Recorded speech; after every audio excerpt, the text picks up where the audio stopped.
What's good, guys? Your boy, Mister Old Skool Ryder. Come back at you one more again. I have a special guest for you guys today, Griffin Designs, aka the Griffin Brothers. What's going on, fellas? What's happening? Hey, what's going on? Oh, chilling, man. On a nice Thursday on a good Thursday. So we're just gonna ask a few questions here at this time about you guys. So, who are you guys? I would say that we are just car enthusiasts, two brothers with a passion for cars, and then we like to help out our community as well with the cars, and if we can put out projects and with quality and show people that that's doable at a reasonable price, that's who we are. Oh, well, I like that. Are you guys really twins? Yeah, we are. I'm just a fat one, or the bigger one is what most people say. You was born first, or are you the number two? Nah, I was born first. Yep. Okay, that makes sense. Yeah, usually it's the firstborn is usually the bigger one or the taller one, but then over time he catches up. You ain't, I thought you was about to say you the smartest one too. Nah, we got more of a. I'm probably more laid back one, and he's more of the outgoing one. If you, Yeah, I can tell he itching to go off right now. In a good way, you know what I'm saying? But so how did you guys get into the customization of these vehicles?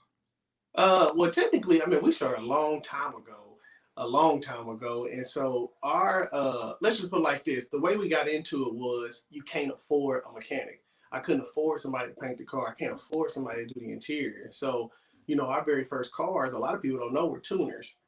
Back in 99, 2000, before the whole Fast and Furious type situation. And we live in the Midwest, Kansas City, Missouri. We're on the Kansas side now, but we grew up on the Missouri side. And back then you can't afford to get things fixed, so we had to do it on our own.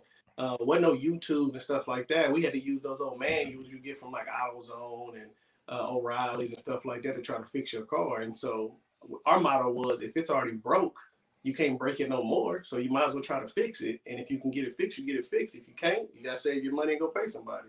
Yeah, I But like that statement. I like that. but luckily we've been blessed to be able to fix it. So no, we didn't have nobody. Yeah.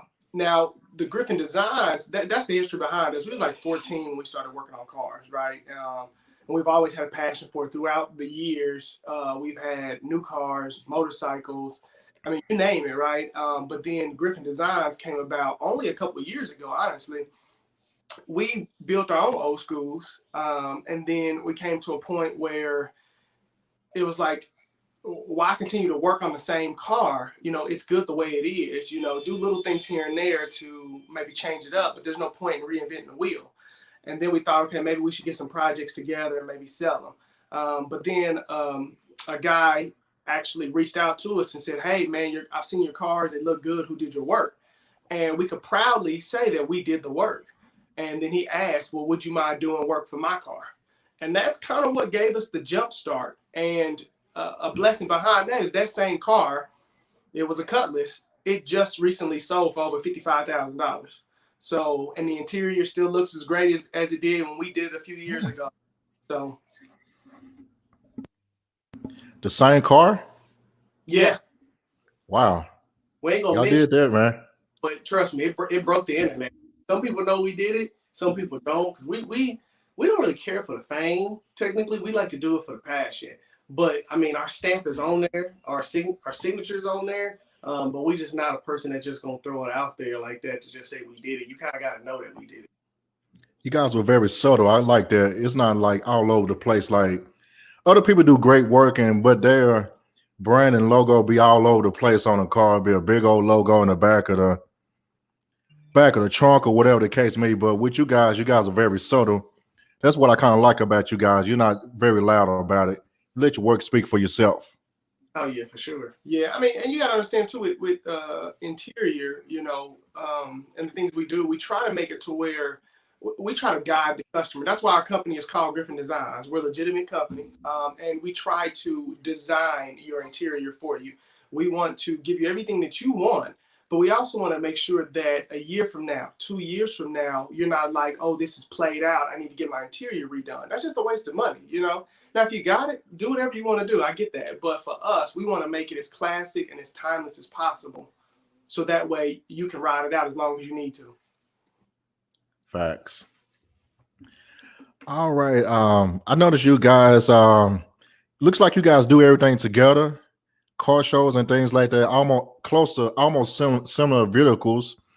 What was the first car? Hold on. What was your first car? The oldest. Oh, mine.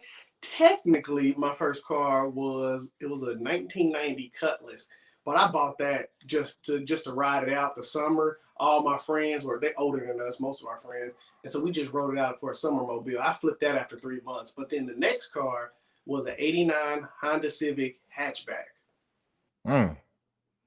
Classic body style. And so with that, a lot of people don't know that was a four. It was a four banger. It was a 4-speed manual. With that one, I put a body kit on it. We painted it. Back then they had like TVs and stuff, so we put those in there. I did all the engine work on the car. That thing. We grew up in a neighborhood where most people was riding like the '86 Cutlasses, the G bodies, the box Chevys, back in the '90s, 2000s. But we just wanted to be a little bit different, gas on the rise too. So I know I was getting a lot of good gas mileage with that car. Plus it was ride all day. It was less light stolen too. So, but we changed the game with that, at least here, because most people weren't riding them type of cars. So that was technically my first car was a tuner. Wow. In the Midwest, man, you was ahead of the game, but I know some of the people in the areas wonder why he got a Honda. Yep. But you saw the future. Yep. What about you? Number two?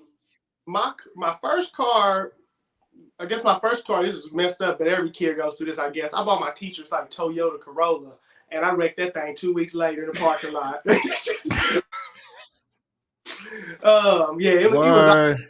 It was a total loss. But let me tell you something though. It's a blessing. It was because I only paid $2,000 for that car, and the insurance company paid me $4,500. So, I wasn't even tripping. Oh man. Yeah. In 2 weeks, You was at Corolla. You was at Toyota. It was a '93 red Toyota Corolla. But after that, I wanted, again, like he said, I wanted something reliable, something I can hang on to for a while, and something I knew wasn't gonna get stolen and not your average car. So I bought a Honda Accord. I bought a 4-door Honda Accord, and I put a body kit on it. I put the 17-inch wheels. I lowered it 2 inches with an E-Bach lowering kit. The headers, the no cat exhaust in the back, the whole nine. Yeah, I'm a Honda man myself as well. I'm on number 5 right now. Actually, I just bought a Accord recently, 4-door Sport. Oh yeah, that was nice. But y'all pretty much been in the old schools for a very long time, just like everybody else. I couldn't afford to get like a newer car, just like anybody else similar to us. But my first car, if I'm not mistaken, it was my first car with my own money was a '68 Mustang, actually. Oh, okay, that's nice, yeah. Which pretty much came back, but my first official car, it was a '82 Cutlass. Oh, okay, yeah. Silver with a dark blue top on it, V6, of course. Oh yeah, it had to be V6. My homeboy had one with a V6. Back then, them G body prices out the roof right now. I think we got that car. My homie got the car for like $800. I think right now you ain't gonna nearby find nothing that price.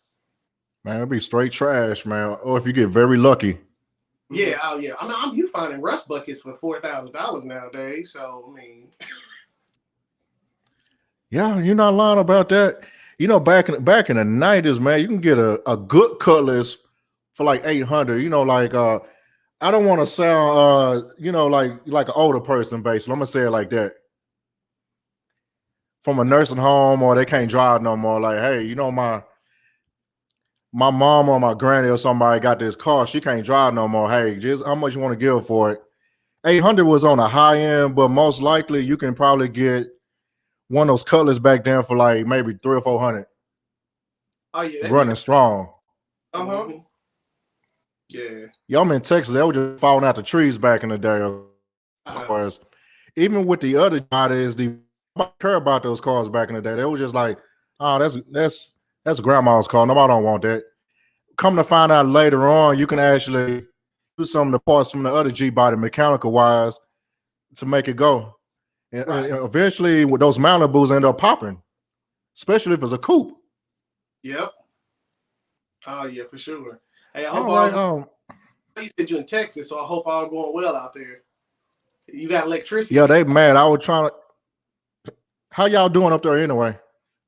Up here it's cold. I think we were doing what was it, -18 2 days ago? Ooh. And that ain't even the wind chill, and it don't even get this cold. It was so cold they did rolling power outages. So they cut the power off of my house from like 6:30 in the morning to 7:30 to try to conserve energy so we wouldn't go into a blackout like Texas did, unfortunately. Yeah, that kind of sucks. I was trying to tell some of my people, hey, y'all want to come back to Georgia for a couple weeks? I was recently in Oklahoma for my job. I'm doing some training, and I'm actually going to be going back through there here soon. But as of last week, I was in Texas for a couple seconds. It snowed in Oklahoma for like a week straight or something like that.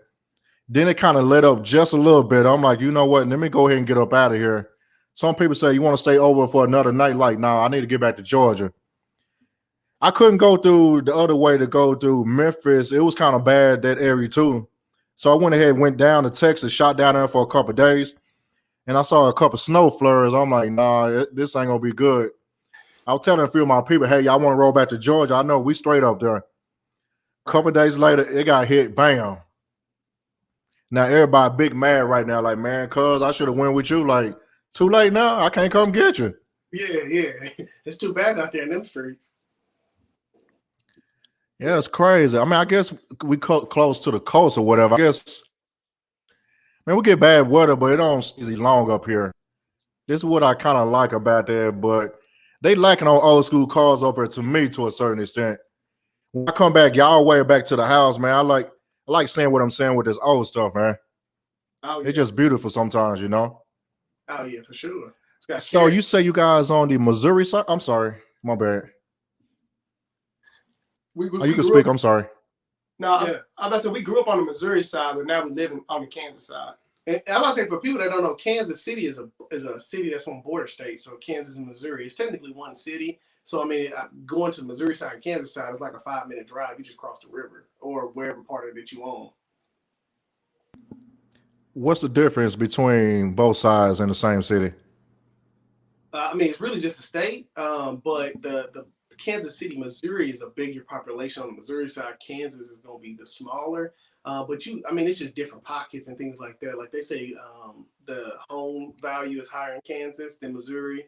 There's difference in school districts and stuff like that. But I mean, it's technically one big city, whether it's Missouri or Kansas. But I'm gonna be honest though, coming from the Missouri side, you don't want to go to Kansas, they say, and then the Kansas people don't want to go to Missouri. So it's funny because when people think of Kansas City, they think of Kansas always, but technically the biggest part of Kansas City is Missouri.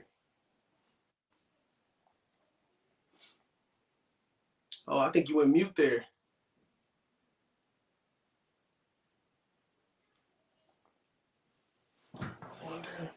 Can you hear me now? Yep. There we go. Y'all might have to shoot up there one day. That's one of the places I always want to go to is Kansas City. Actually, the Royals is one of my favorite teams from like way back in the day. With George Brett and all them. That's my squad right there. Besides my Rangers, of course. Yeah, last couple of years we've been pretty decent in sports. I mean, I'm not a big soccer fan, but we got a huge soccer team. Baseball does well. Football clearly does well, except for this last Super Bowl. But hey, it'd be like that sometimes. I mean, they're doing better than the Cowboys and everybody else in Texas, sports-wise. Man, I was rooting for Andy Reid. You know, he was always coming up. He'd get close, but he always come up short. And I was glad, not this year, but the year before last, he finally got his chip. Right. Oh, yeah. So did you guys work on cars in college? We worked on our own cars in college for the most part. We helped. We'd always been, I call us mechanically inclined. So we would always help anybody that needed some help with something. But we worked on our own cars. We rode motorcycles for over 10 years. So we had sports bikes that we bought while we were in college, and that kept us busy as well. So, all right. What did you? Go ahead. I'm sorry. Go ahead. I guess there's a delay, man. That's kind of irritating for some reason, man. No, keep on talking. I'm sorry. This delay kind of killing me right now. But yeah, keep going, sir. No, you good. It's But yeah, like my brother said, is that, and then I mean, we kind of jumped back into it once we got back from college. But at the same time, a lot of our history, we've been in the automotive industry in our we have full-time day jobs too, actually, and we've been in the automotive industry for the last 15 years with that as well. So that helped us with our network, knowing a lot of body shops, because what we do for a living is it has a lot to do with the body shops around here. Is it pretty big out there, body shop wise, in y'all area? I mean, yeah, it is. It is. I mean, we have a lot of custom shops when it comes to paint. When you're looking for interior work or some type of music, it's probably just a handful. And so that's kind of why for the design part of things, we do upholstery, but we also do fabrication, because I own a CNC machine and I taught myself how to do AutoCAD. And so like we offer things, but it's only when I can, because we do a lot of full interiors and stuff like that. But with the CNC, I can make, like emblems, like we make car emblems. I can cut things out of aluminum. I do it every once in a while. I don't do it all the time, just because other things, take off. It's random, but I make like shop signs. I'll make LED signs. I make car show awards. I can make anything and everything, but our passion is more or less on the interior side of things. But then we're also known for really just what I call is, like, a lot of people get pods in their car, but we really make them look somewhat OEM or factory looking, or hide them.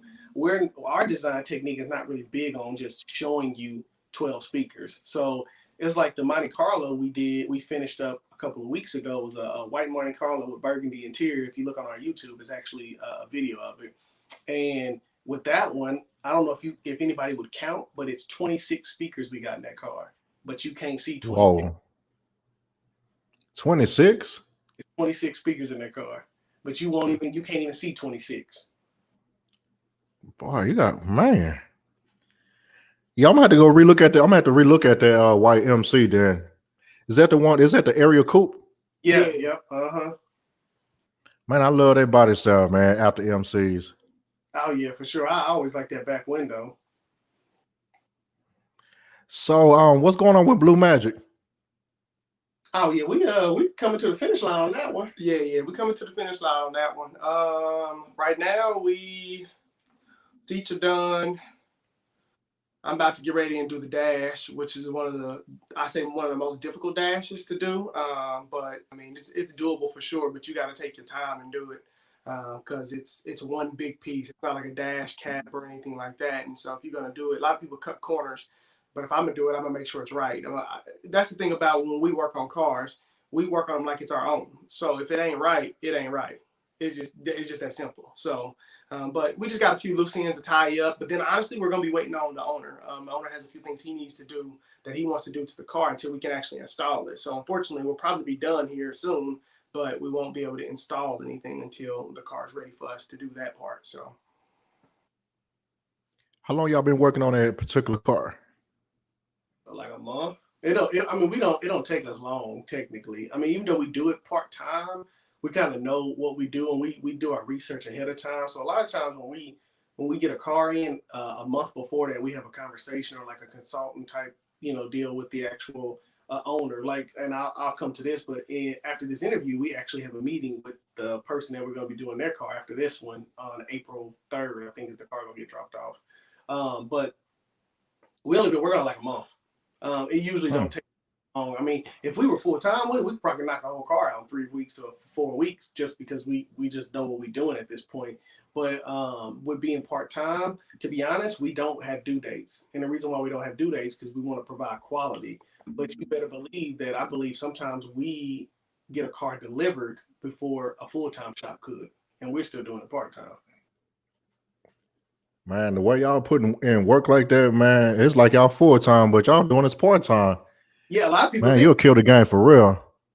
Thank you. A lot of people actually think we're full time, and they don't realize that we only do this. And I'm gonna be honest, we only do it 20 hours a week. We put 20 hours in, and that's it. Wow. Yeah. It's just two of you guys, or you have like somebody else helping you out? No, it's just us two. It's just us two. We it's a juggling act. It's a passion. We like it. It's something that, could be a long-term deal for us. I mean, we're, again, like you said, 14, 15 years into our careers. So we have like legitimate day careers. We have employees that we manage. On top of that, we got families, and then we do this as well because that's how much we enjoy it. And so yeah, but kind of lost my point there a little bit, but yeah, I mean, at the end of the day, you know, we put in about 20 hours, and it's two of us. He handles most of the fabrication, or all of the fabrication, I will say honestly. We idea and we put the thoughts together of what we want it to look like, and then I handle all the stitch work and all the upholstery. I'm self-taught. I taught myself how to use a sewing machine. I wasn't afraid to ask people out there on the internet if I seen upholsterers and ask for tips, and that came a long way to help me gain as much knowledge as I have. And I still learn tricks and tips every day. I'm always continuing to try to learn something. So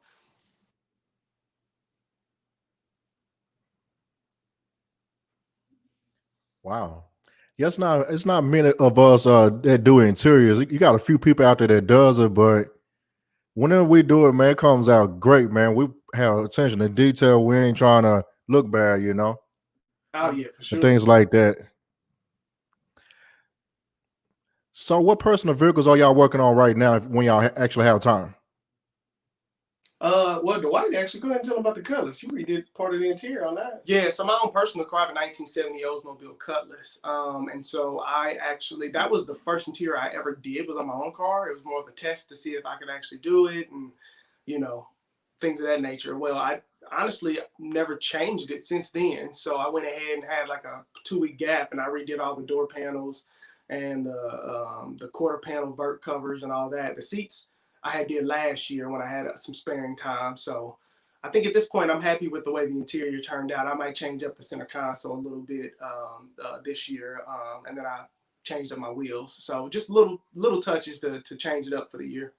And then my brother has the Donk, the 1975 Caprice. Yeah, the colors will drop.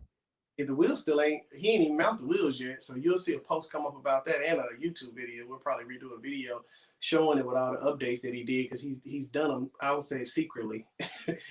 So really, you don't even know what it looked like yet. But yeah, I got a 1975. So if the people watching don't know, I mean, we built the cars completely. The white's a frame off. Mine, I did everything but the body bushings. And so we actually did an LS swap on mine. We did an LS swap on his. We did them ourselves. And that's how we met our buddy Anthony Griffin that you did the interview for not too long ago, because he was doing the LS swap at the same time on the original box Chevy he got. That's when I was doing my Donk LS swap, which was a couple years ago. And then shout out to Big Ben. He did paint the car. That's one thing I didn't do on my car. I won't take ownership for that. He painted the car for me, but I did de-trim the car.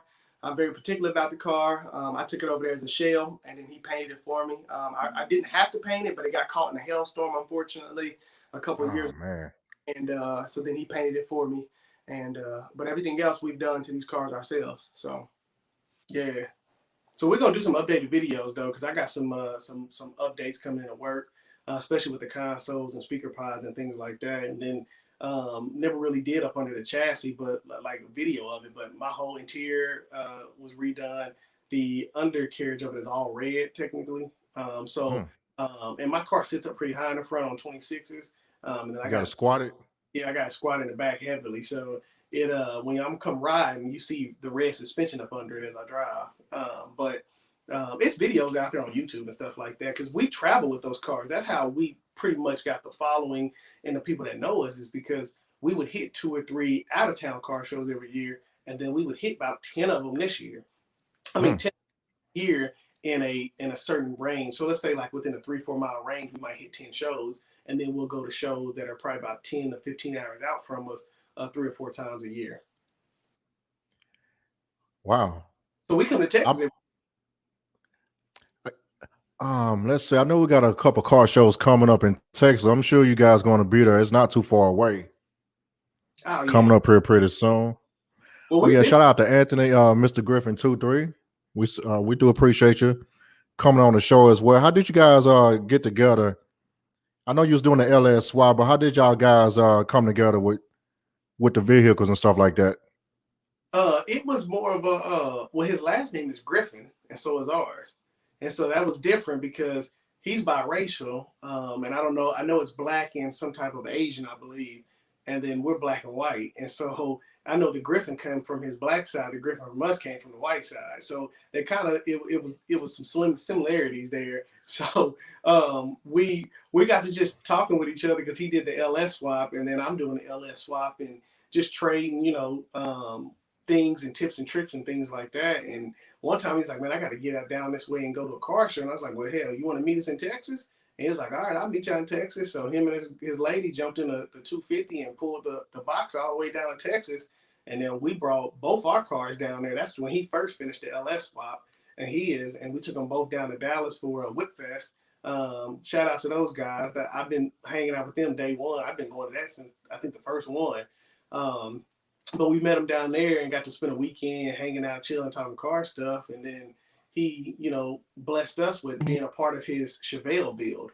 So on his Chevelle build, we actually are doing his door panels, his quarter panels, and his rear deck on the actual Chevelle build that he's working on. Yeah, that car gonna shock everybody once they get done with it. I can't wait to see it. Oh yeah, for sure. He shipped me the door panels and everything that I needed, so that I can make him some new custom ones and then ship them out to him. So I know his buddy's doing it on the side, so it may be a little bit before it's done, but I know the interior be done sooner than later. And he just threw out there that he ordered some new wheels for it, which is gonna be pretty cool. Oh yeah, I can't wait either. It's just anticipation, man. If you guys got your hands on it, I know it's gonna show out, man. With both of y'all together, man, it's gonna be crazy, man. Oh yeah, it's gonna come out real good.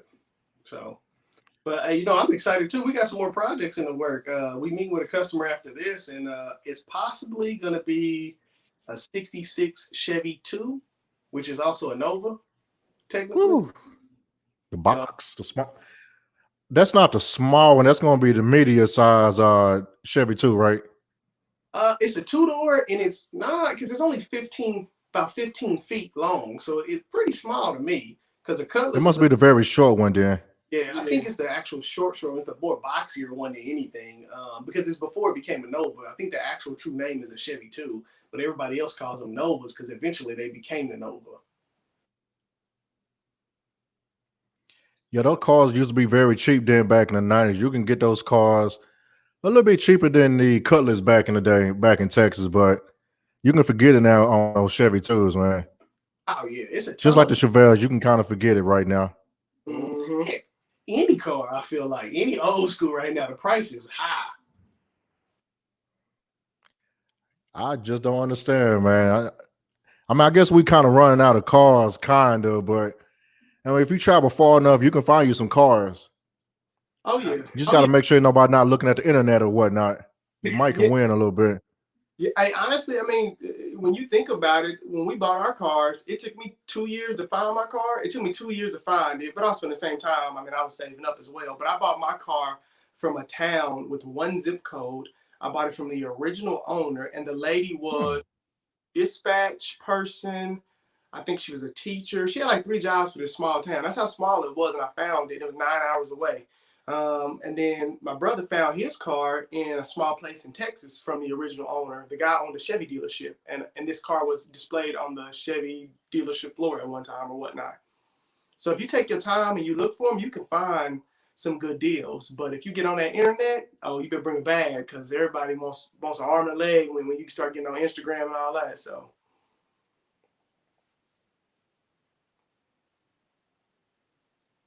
Oh, I think you're back muted again. You there? Yep. Okay. Yeah, on some of these old cars on the internet, it's taking like a hit and miss sometimes. There's a lot of people basically patching up junk and saying it's gold, and by the time you get it, you be like, man, I paid too much money for this mistake right here. You got to go ahead and find another car or find a parts for it to a certain extent. But I know in the Midwest where you guys are at, I know it's quite a few cars there, if I'm not mistaken, with the junkyards and stuff like that, right? Oh yeah. And we got a lot of part vendors out here too, because technically Donk Parts is in Iowa. I don't know if you heard of him, and he ain't nothing but a couple hours from us. So I mean, it's a lot of, and in Chicago ain't nothing but like 6 hours from us. So I mean, technically within this range of where we at, it's a ton of places you can probably find parts at. Hold on, Iowa sound familiar. I think I sold my 70. Hold on. I think trying to think. Is his name John? That dude? Do you know him? I don't know I his think name, a guy named John is out there selling dunk pumps as well, kind of in that area.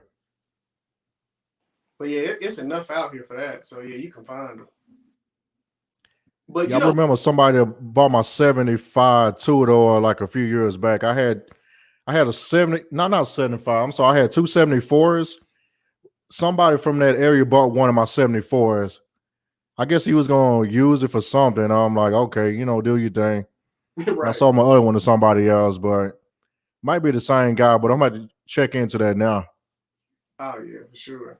But I mean, at the end of the day, we say prices of cars are high, but that's always inflation and stuff like that. But at the same time, I mean, if you think about it, people's craft is getting better, the quality is getting better, so you got to pay for that too. Don't get me wrong, but that's also what motivates my brother and I to do what we do because we know that it ain't a cheap game to be in by no means. But at the same time, we know that you don't have to get hit over the head too hard to get the quality you want. But really, for us, I just don't like to see people pay so much to get something done and it's not the best quality it should be. So that's what motivates us to still be able to, charge you what we charge you, but at the same time, you're gonna get a A1 top quality car from us. I mean, a lot of the things that drive the costs on getting a car built on some shops is the labor costs. Yep. The labor is most expensive. Mm-hmm. Yeah. I just don't understand. I'm not. How can I say this? It's a few people out there that got these bills. It's like a couple 100,000 or whatever the case may be. And I'll be looking at some of these cars at shows. I'm like, where did this money go? I mean, you Yeah. look at the rims. I'm like, okay, it might be 10 or 15. Paint maybe like another 10. Top interior maybe like 5 or 6. I'd be trying to figure out where's the rest of this money go. Maybe an engine. They be having like regular LS engines in there. Ain't like they have like a 502 or some super duper motor in there. I'm like, where did the money go? Then you Well, got to think about the labor. yeah.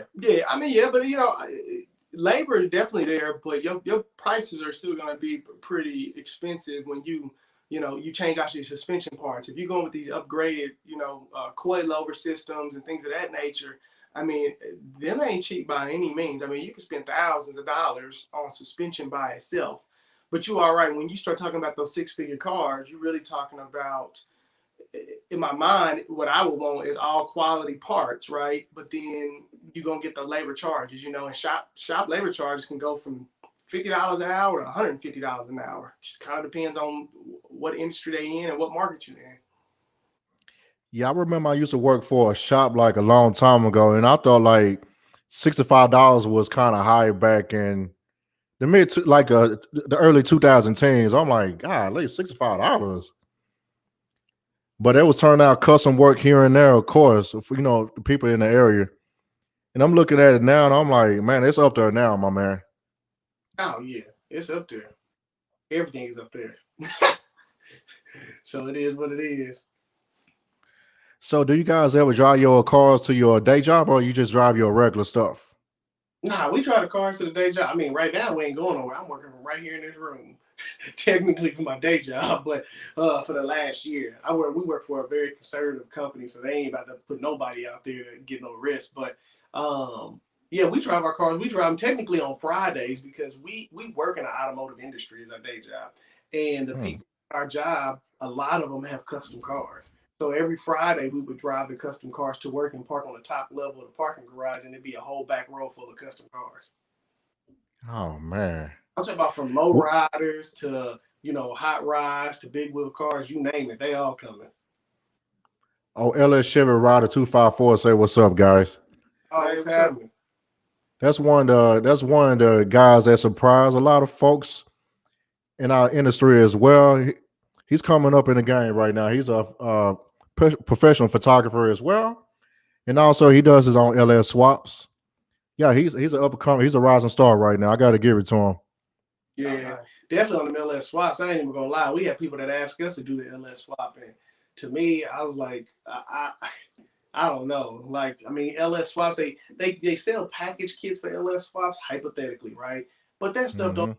work right. You can get a 1975 Caprice like mine. I can get another 75 Caprice. I can put one package in of whatever I decide to use for it to make the LS fit and work. and you use the same stuff for the 75 sitting right next to it, and it may not even fit.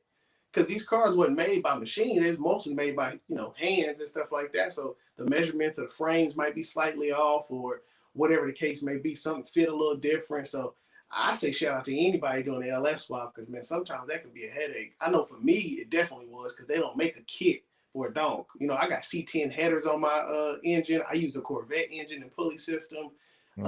Gas tank, I didn't go with a donk or a Caprice gas tank. I went with a like 60s Impala gas tank on it. It's a little bit smaller than the original gas tank, but it was like half the price, and it was lightweight, and it was more shallow, so that I wouldn't bottom out with my car being, dropped in the back. So, I mean, to be honest, my car, if I had to give somebody a bill sheet on the LS swap, it's probably 6 different cars in that LS swap, like, the different type of parts that I had to get for it. They wasn't just for a 75 Caprice, they for a 60s Impala or 82 C10 or whatever the case may be. So shout out to everybody that do them LS swaps. Yeah, the same thing kind of happened to me. I had the unpopular Chevy Nova. I had a 78 that had a swap in it already, but it was carbureted. I had one of my guys in the area. He basically got it running. It was an LS swap. It was pretty much incompleted. I guess this guy must have ran out of money with the. You got to figure in the gas tank. You got to get an inline, not an inline pump. You got to get a pump to put on the inside of your gas tank. Right. You got to get the lines made up. I think that's why he went with carbureted, but he forgot to do a few extra things to it. And I finally got it running with that setup. It was running like a beast. Then I ended up swapping over to the computer myself. Of course, I don't have any footage of that anymore, but yeah, those LS swaps get kind of challenging sometimes when it's not complete all the way, or if you're trying to put something together. On that particular 78 Nova, there was a 4-door. The old school Novas from the 70, the classic body sounds, the round Novas. Right. You can pretty much do whatever you want in there, but with this particular car, the engine bay was a little bit narrow.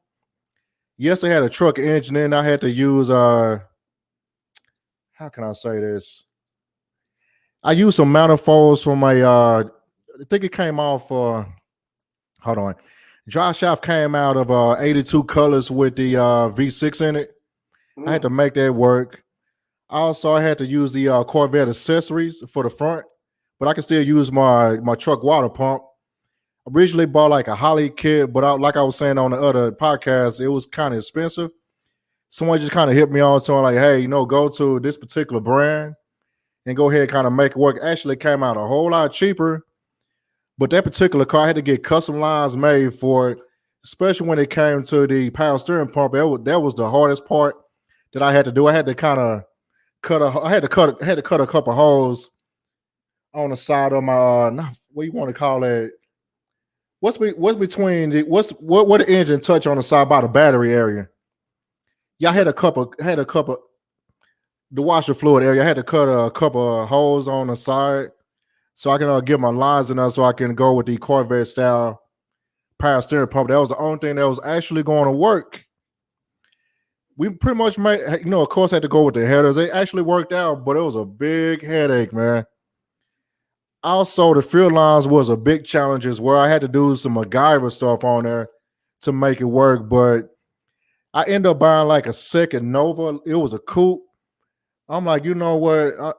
My coworker ended up buying that 4-door, and I ended up getting rid of that other Nova. I'm like, you know what? I'm not doing another LS swap in that particular style Nova. It was a big headache, man. It wasn't even no kit for that one. Yeah, that's the ones that's the hardest when it ain't a kit.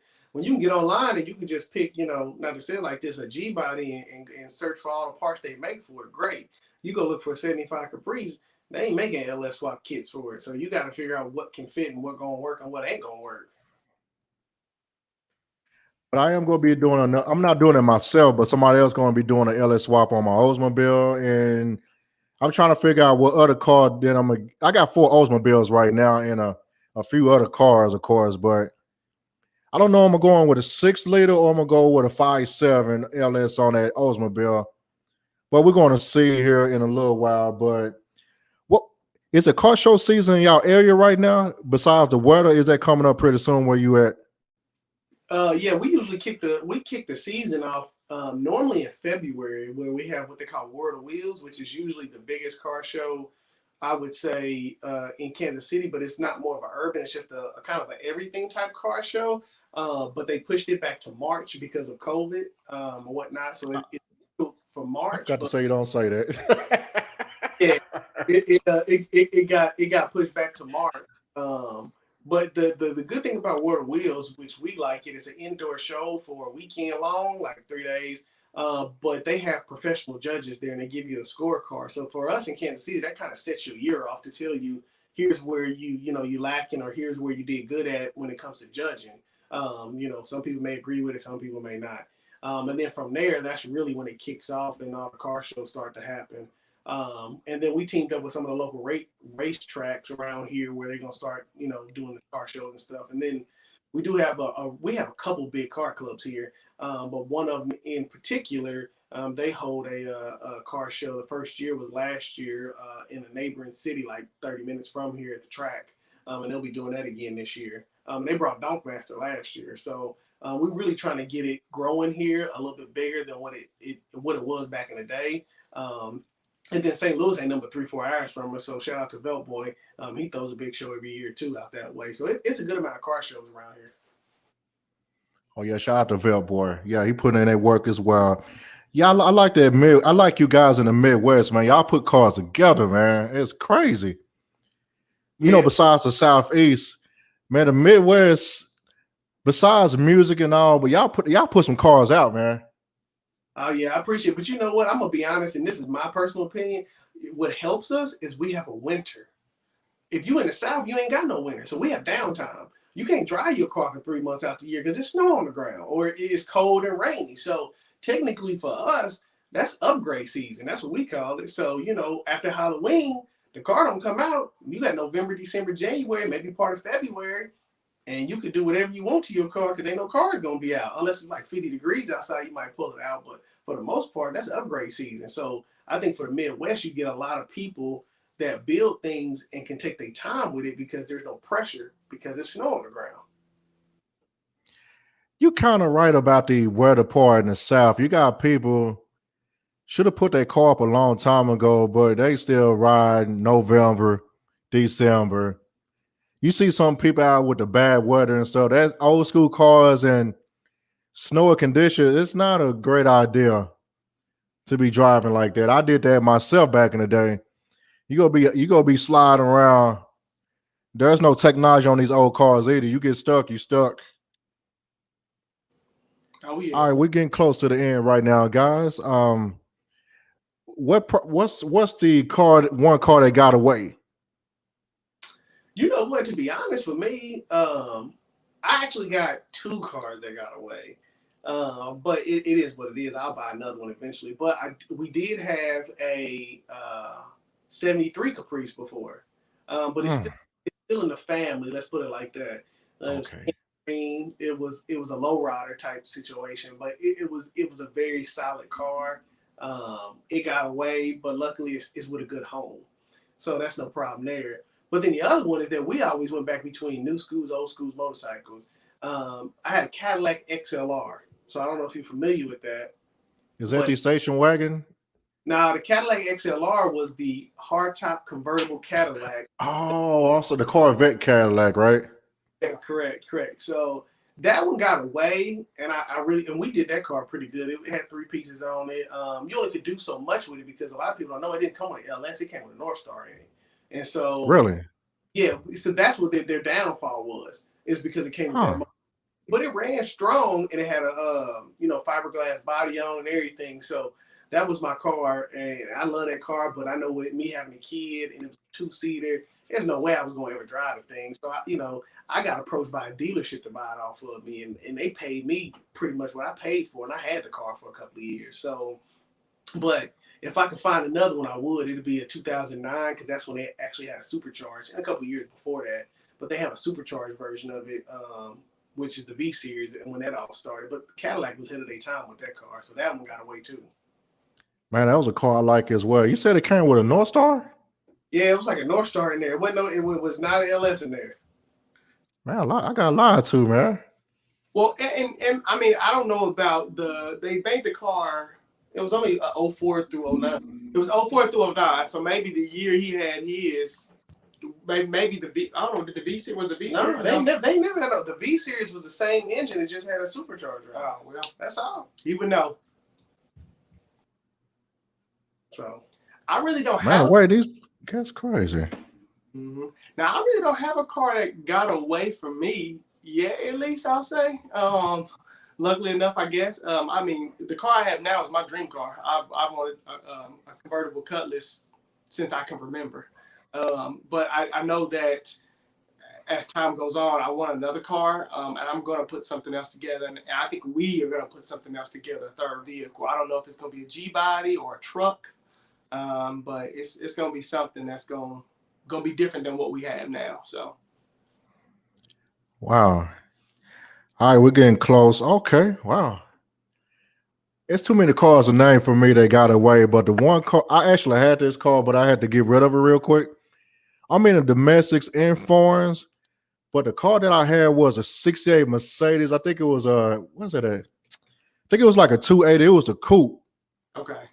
You might have to look that up, but I mean, I paid like an X amount of dollars for it. Got it from the junkyard. It came with a regular title. But I had to go ahead and get rid of it real quick. You know, I needed the money back then. Man, I turned around, looked at that car. Man, some of them going for like 6 figures, man. And some of them going for like, like the late. I seen some of them for like 30, 40, and I seen a couple of them going for like 6 figures. And this one was like a cream white with the red interior. And I kicked myself in the butt. I'm like, how the hell I didn't keep this car? But back then, what I got for it was a lot of money. But I mean, $5,000 was a lot of money back then. But in reality, I'm like, dang, I got lowball. Man, that dude was happy giving me that money. If it wasn't no internet or anything like that back then, he just knew it. He found a sucker. Yeah, I mean, that's just how it happens, man. People just know a little bit more about it, and they find a good deal, they'll take it. You think you're getting a good deal off of what you thought you did, what you probably did. And they knew they was getting a better deal. Man, I only paid like 2 racks for it. I let away the car. Like I gave him like 500 until I paid it off.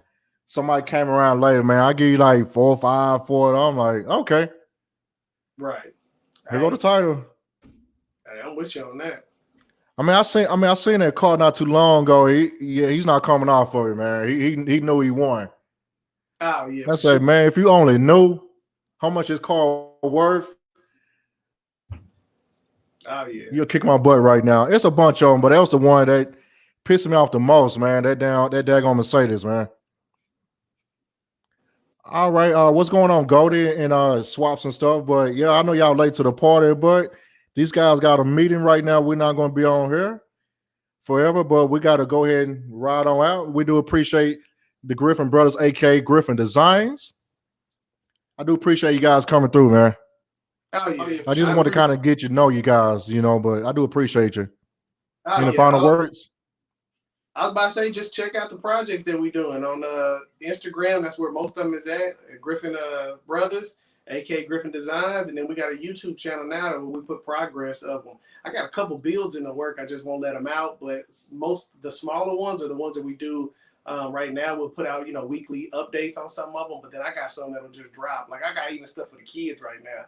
I got something I'm doing for my 5-year-old, about to be 6-year-old daughter. That's going to be cool. So, stuff like that. So I'm gonna drop full videos on that. And then Anthony's Chevelle, I'm doing a whole in process video of that. So we got a lot of videos. Yeah, he keeping secrets right now on that car.